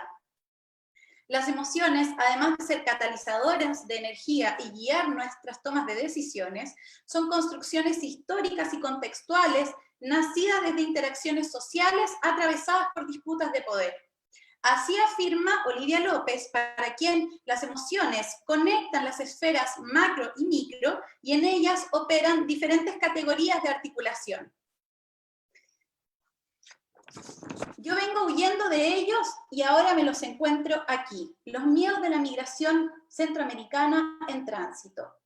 Mayra y su familia habían llegado hace 2 semanas a Tapachula y estaban quedándose en un hotel ubicado en el centro de la ciudad. A este hospedaje llegan los solicitantes de asilo que ACNUR financia como parte de la ayuda humanitaria que presta a los migrantes. Residieron en este hotel durante 2 semanas. Mayra sintió miedo porque en uno de los pasillos del hotel había reconocido a uno de los pandilleros que era de su lugar de origen, por lo que decidieron no salir del hotel en todo el día hasta la mañana siguiente. Yo vengo huyendo de ellos y ahora me los encuentro aquí. El miedo es una fuerza que pretende intimidar, limitar, frenar la acción y emplea la amenaza como una forma de anticipación del sufrimiento, según Sara Ahmed. Me puse a comprar ropa usada y con eso empecé. Después nos fuimos a vender juntos con el papá de ellos, de sus hijos, y así el negocio lo hicimos un poquito más grande. Entonces sentía que en la vida todo se iba acomodando. Yo sentía como que iba a descansar, que mis hijos iban a estar bien. Pasamos 3 años de lo más tranquilos, cuando se empezó a sentir que estaban estos pandilleros. Ya después no podía entrar en las colonias. Carlos trabajaba en las motos y ahí empezaron a pedirle ride, le quitaban sus gorras y así. Cuando ya nos llegaron a pedir dinero, yo me enojé mucho. Si su esposo no les hubiera dado dinero, ellos no hubiesen venido. Y en realidad, de que iban a llegar. Pero al mismo tiempo, ya ellos empezaron a quitarnos $300 mensuales. Cualquiera puede decir que no es nada, pero a nosotros ya no nos alcanzaba, ya no vendíamos. Querían $1000 de un sopetón. Nos llegaron en la noche y le dijeron a él que buscaran el dinero, que lo iban a venir a recoger a las 8 de la mañana. ¿Cómo iba a tener $1000 así? Mira, como que todo se vino abajo, y bendito sea Dios, esa noche hubo una emboscada contra 2 policías. Entonces, esa misma noche nos fuimos y dejamos todito. No es lo mismo salir a pasear que salir huyendo.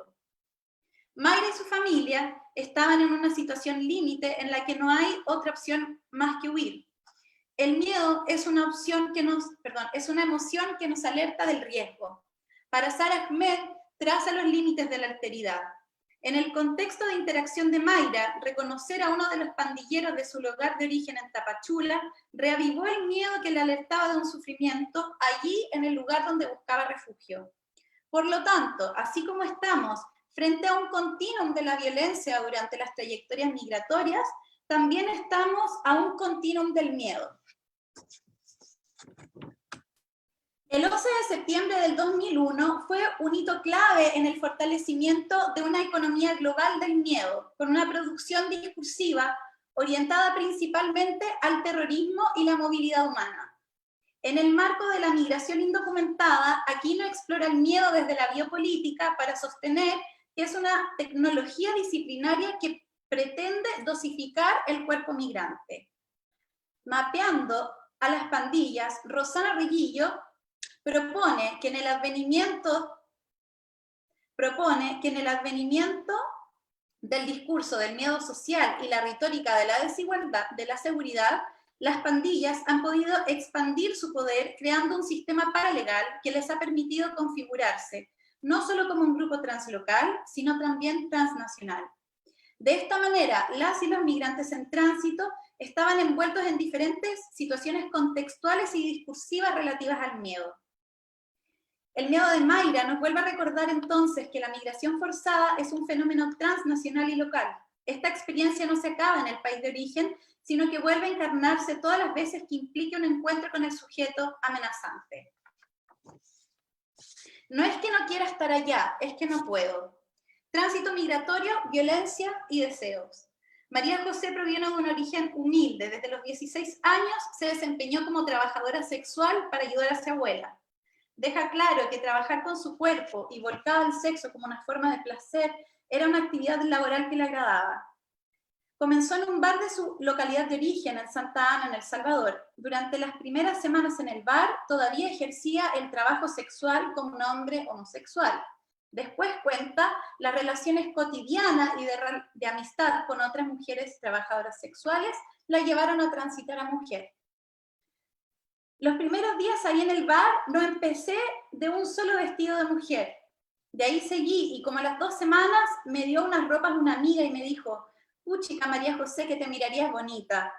Ya después con la curiosidad dije, bueno, y me empecé a vestir. Y cuando miré, ya hay unas fotos de mi cabello, de mi pelo, lo tenía largo, los saltos altos. No los podía manejar, pero empecé con zapatos bajitos. Y así me fui vistiendo hasta que me vestí siempre de chera. ¿Y tu familia sabe? Pues mi abuela. Pero igual yo lo hacía porque tenía que ayudarle a mi abuela más que todo, que era diabética. A ellos no les alcanzaba para comprarle la medicina, entonces yo se la compraba. En el año 2015 comenzó el hostigamiento de las Maras, barrio 18, y ese mismo año huyó a Escuintla, Guatemala. Allá vivió en la casa de su hermano durante 7 meses y después regresó a El Salvador. Estaba en un bus cuando sintió que uno de los pandilleros le agarraron fuerte de su cabello y sin poder defenderse se lo cortaron. Desde ese momento dejó de maquillarse, usar ropa colorida y tacos. Me lo dejaron... ¿Ya? 2 minutos. Ya. 2, sí. Qué lamentable. Bueno, me voy a las conclusiones. En esta presentación intenté ofrecer algunas miradas en torno al miedo y el deseo de 2 mujeres salvadoreñas migrantes que vivieron el tránsito migratorio en Tapachula. Aunque sus trayectorias se hacen difíciles debido a la precarización del trabajo, la burocracia y la discriminación, sus emociones son una energía activa para reelaborar las experiencias del sufrimiento producto de las violencias de la migración forzada. Mayra y María José experimentaron el miedo al menos desde 2 situaciones de interacción diferentes. Por un lado, el miedo vivido como un dispositivo de poder que en diferentes producciones discursivas es fomentado para reprimir y contener la movilidad humana, y así el temor a ser presa indocumentada cuando debían ser protegidas por su condición forzada, y el miedo a las pandillas, a esa convivencia permanente y sin escapatoria de las amenazas. Así, estas distintas interacciones sociales en las que emerge el miedo tienen en común que funciona para restringir a ciertos cuerpos a través del movimiento o la expansión del otro. En el contexto de interacción de Mayra y María José, el miedo emoción atravesada por el orden de género. La amenaza se fija en la maternidad en el caso de Mayra y en el cuerpo feminizado de María José. De esta manera, la violencia organizada de las pandillas contra las mujeres y los cuerpos feminizados no es aleatoria y desideologizada, sino que emplea el orden de género como un mecanismo de disputa del poder. Las emociones son flujos o energía de acción dinámicas que no dejan de actuar y que se transforman según las interacciones sociales de cierto contexto. Las narrativas del miedo y el deseo son testimonios de un fenómeno multilateral que en la coyuntura de la frontera sur expresa los costos subjetivos y emocionales de la migración forzada y las precarias condiciones que ofrece Tapachula para la acogida de los migrantes. Pero estas narrativas subrayan que el encuentro con los repertorios emocionales negativos también reavivan la capacidad de acción de las y los sujetos. Bien, me voy a quedar solo hasta ahí, gracias.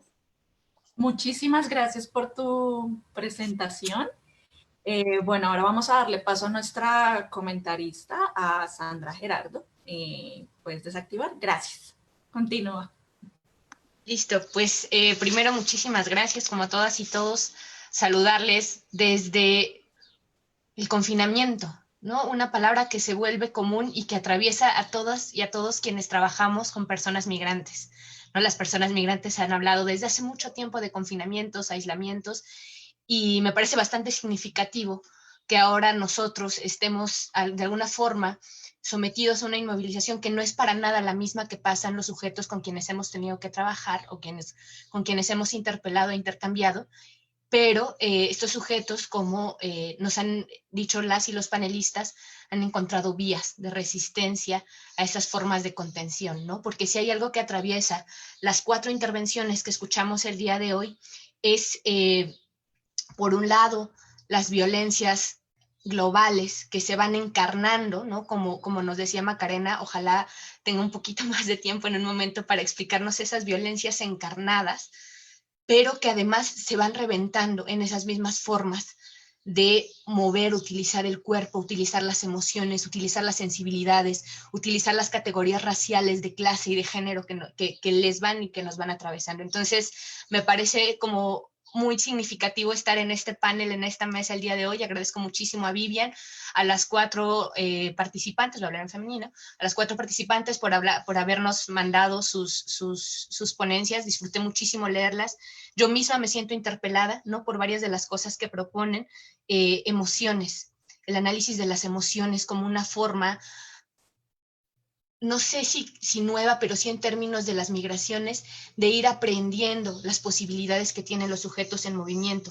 El análisis, por ejemplo, de las estadísticas y de los datos, que parece algo tan ajeno, pero tal y como nos lo presenta Joana, nos permite ir desmenuzando e ir preguntándonos, no solo desde nuestros intereses, sino desde las interacciones con los sujetos mismos, qué es lo que pasa cuando un migrante decide nombrarse a sí mismo afrodescendiente, más allá de lo que fenotípicamente se le ha venido a imponer.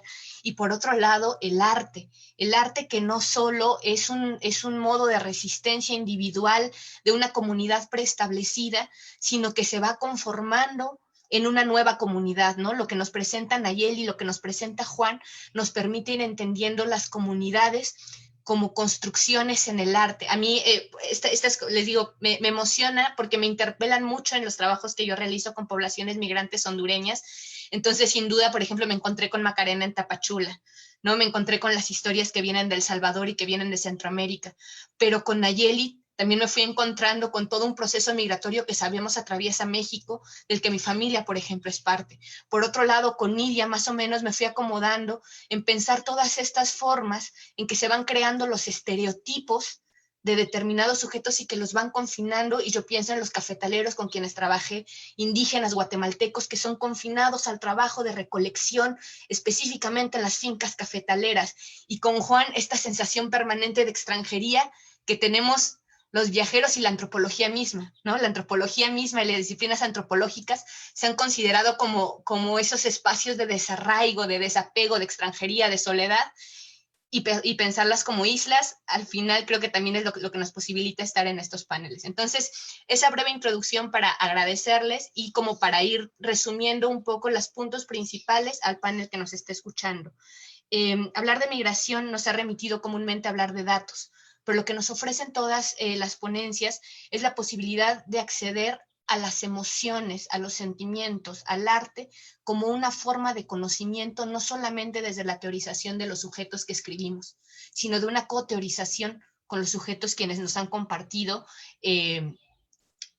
una pieza de arte, un sentir frente a un barrio que se desmorona, una radiografía de una pierna rota que Juan ya no nos pudo exponer como parte de unas piezas de arte, la rabia que se siente al no poder hacer por un hijo, o lo que se entredeja ver en esos datos de las posibilidades laborales. Entonces, simplemente, ¿no? Hace 1 año y medio que las caravanas empezaron a atravesar por México, no sabíamos, eran 7,000 o 12,000 los primeros años. Luego en todo el año cruzan 42,000, 60,000 o 70,000. ¿Cuántos migrantes desaparecidos hay? 30,000 o 70,000.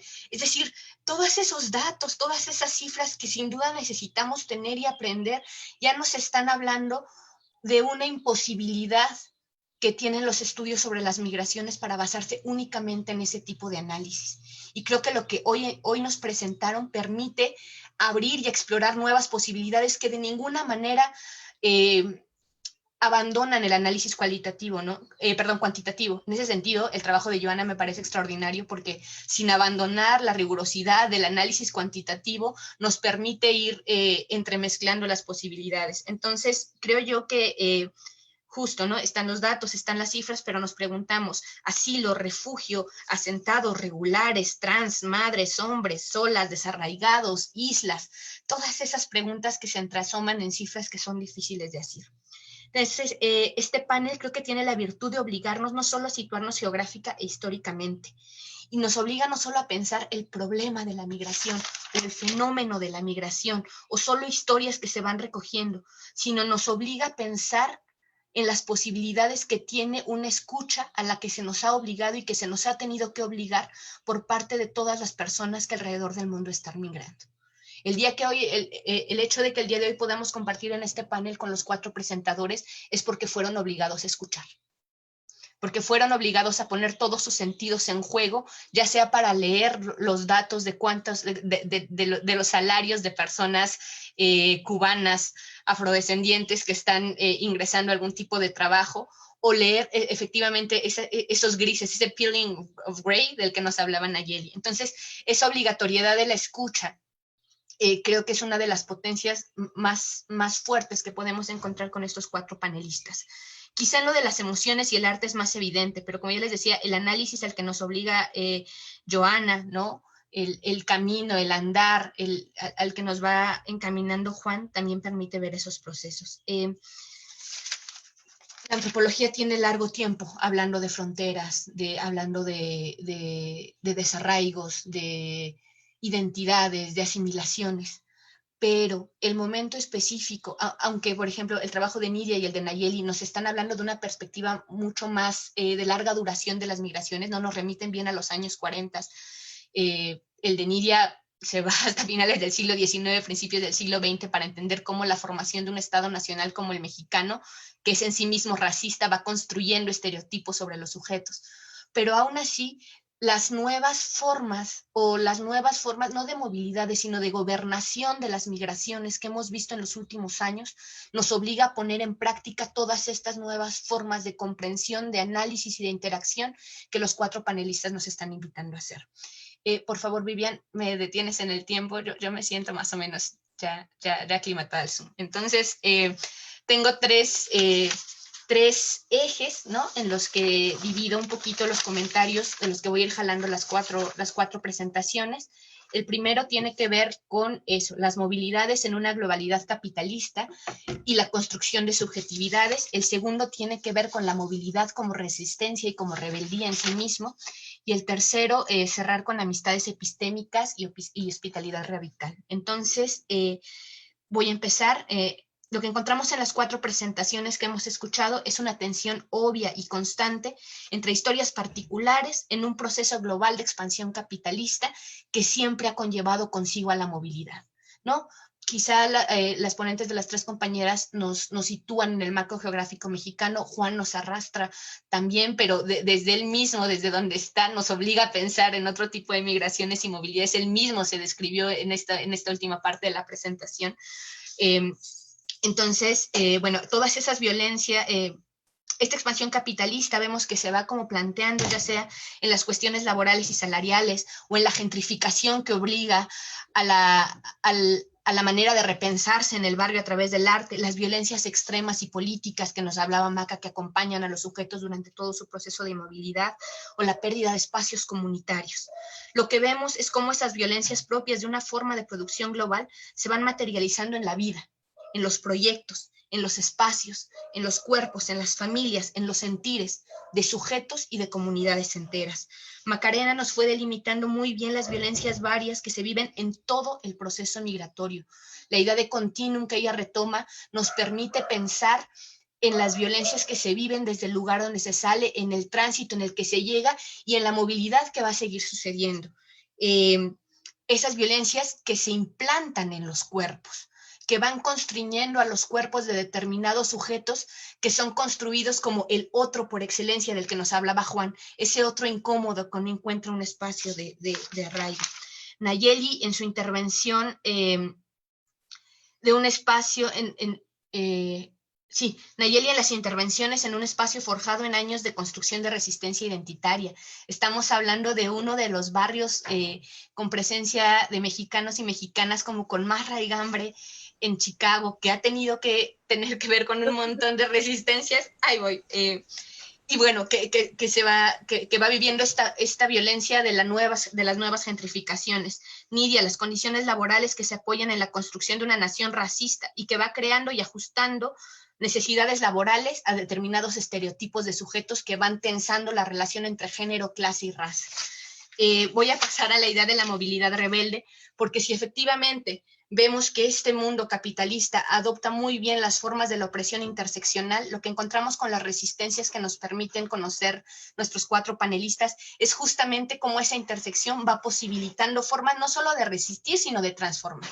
Y la idea, y creo que la principal forma de resistencia está en la movilidad misma, ¿no? En el hecho mismo de moverse del que nos estaba hablando Juan, en lo que nos va describiendo Maca, sí, van las violencias, van caminando con cada uno de los sujetos, pero también en la movilidad histórica de la que nos hablaba Nayeli. Entonces, la lectura de los datos que nos ofrece Nidia asoma una especie de reclamo, por ejemplo, de los cuerpos a ser encasillados en ciertas labores, en determinados roles de trabajo. Macarena nos permite pensar, por ejemplo, en el deseo, en el amor, en el miedo, emociones que normalmente no son tomadas en cuenta como políticas, pero para aquí poder reventar las formas de violencia que se han implantado en los cuerpos. Voy a ir cerrando con la idea de amistades epistémicas, porque sin duda es una idea que nos convoca específicamente en estos momentos de confinamiento, pero además no solo nos convoca como académicos, académicas reunidos ahora en LASA, hemos tenido otras mesas sobre migración que han convocado activistas también, y sin duda los sujetos con quienes trabajamos, yo creo que muchas y muchos se están asomando a estos paneles también, que los reclaman, que están reclamando estos espacios como suyos, y bueno, creo que vale la pena también pensar en la idea de hospitalidad radical a la que me remitió las amistades epistémicas. Llevar, tensar todas estas relaciones y emociones basadas en la amistad a la construcción no solo de espacios de mejores convivencias entre migrantes, sino, por ejemplo, en este momento, y me gustaría cerrar con esta especie de pregunta, a la posibilidad de coteorización con los sujetos con quienes trabajamos. Coteorización desde la antropología, desde el arte, desde la demografía. Se las dejo como pregunta. Agradezco muchísimo la paciencia y perdón porque hablé rápido. Listo. Muchas gracias por tu participación. Como siempre, mi admiración para ti, para todas tus reflexiones. Bueno, les comento que debido a los inconvenientes técnicos que tuvimos al inicio y que tuvimos durante el trayecto del panel, no vamos a poder hacer la sesión de preguntas. Le pedimos mil disculpas por esto. Sin embargo, les quiero contar que este panel tuvo una excelente recepción en las redes sociales, en YouTube y en Facebook.